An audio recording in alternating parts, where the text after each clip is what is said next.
کوئی شوگر کی پٹی بھی باندھ نہیں تھا. حضرت ایوب 18 سال بیمار رہے. زوجہ کہنے لگی دعا کر لو تو آپ فرمانے لگے بی بی سے کہ صحت کتنی دیر رہی؟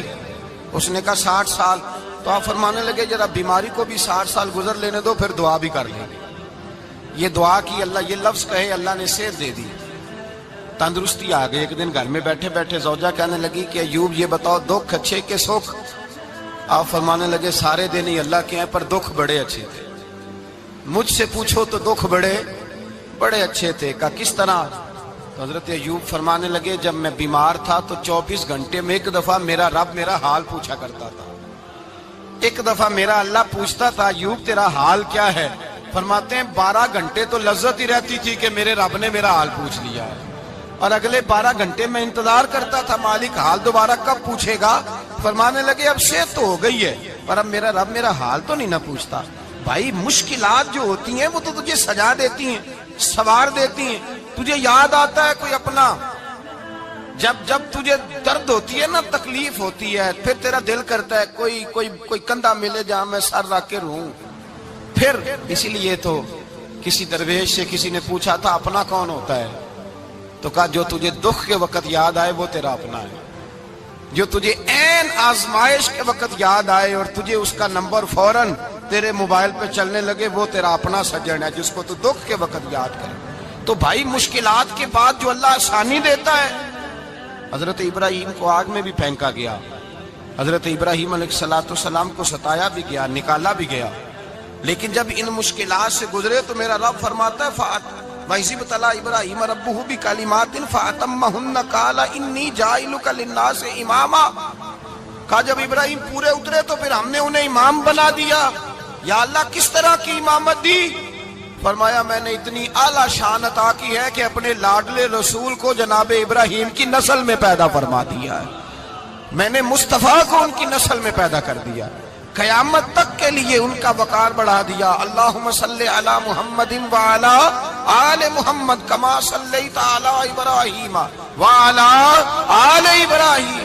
ان کی عظمت بڑھا دی اس لیے کہ جب وہ آزمائش سے گزر کر کے آئے پھر جو آسانی دی. میرے نبی پاک صلی اللہ علیہ وسلم نے دین ابراہیمی کی بہت ساری چیزوں کو رکھا. کہا میں ملت ابراہیمی پہ ہوں.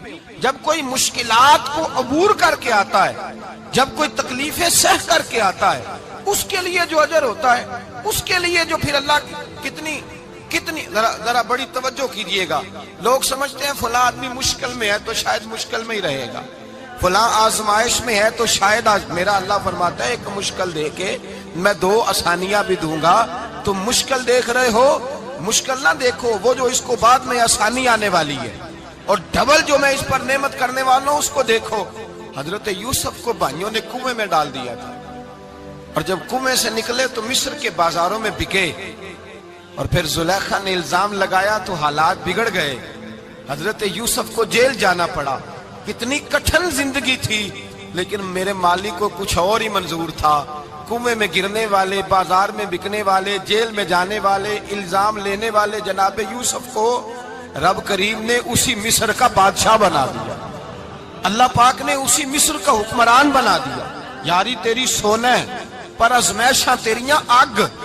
اے سونا پرکھیا جاوند آئی پہلو نال اگاں دے لگ. اس کے لیے تھوڑا سا جتن کرنا پڑتا، تھوڑے کٹھن حالات سے گزرنا پڑتا، تھوڑی آزمائشوں کا روپ دیکھنا پڑتا. ہم چاہتے ہیں کہ ہمیں چھیڑے کوئی نہ کوئی تکلیف نہ آئے، کوئی آزمائش. یہ ہو نہیں سکتا میرے بھائی.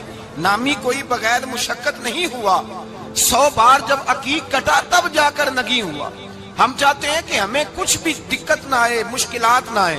اور مشکلات تو انسان کو سنوارتی ہیں بھائی، وہ تو نکھارتی ہیں. کبھی پوچھا کرو جا کر کے کسی گندم کے دانے سے کہ تو کہاں سے ہو کے آیا ہے، کہاں سے نکل کے آیا ہے، تو وہ بتلائے گا کہ بڑے مشکل مراحل سے گزرا ہوں اور پھر اللہ نے مجھے طاقت دی ہے کہ میں انسان کے وجود کا حصہ بناؤں. تو بھائی کٹھن مراحل، آزمائشیں، تکلیفیں یہ انسان کو بڑا انسان بنا دیتی، یہ اس کے لیے ترقیوں کا پیش خیمہ ہوتی. ہمارے جوان پریشان ہو جاتے ہیں، عورتیں خاص کر کے اس بات پہ توجہ کریں، وہ بڑی جلدی غم لے جاتی ہیں. وہ کہتی ہیں جانے میرا کچھ ہوگا ہی نہیں، جانے میرا کچھ ہو ہی نہیں سکتا. میرے بھائی درجنوں اور بیسیوں لوگ ایسے ہیں جن کی اولادیں نہیں تھی لیکن نام ان کا ان سے بھی زیادہ ہے جو بڑے بڑے صاحب اولاد.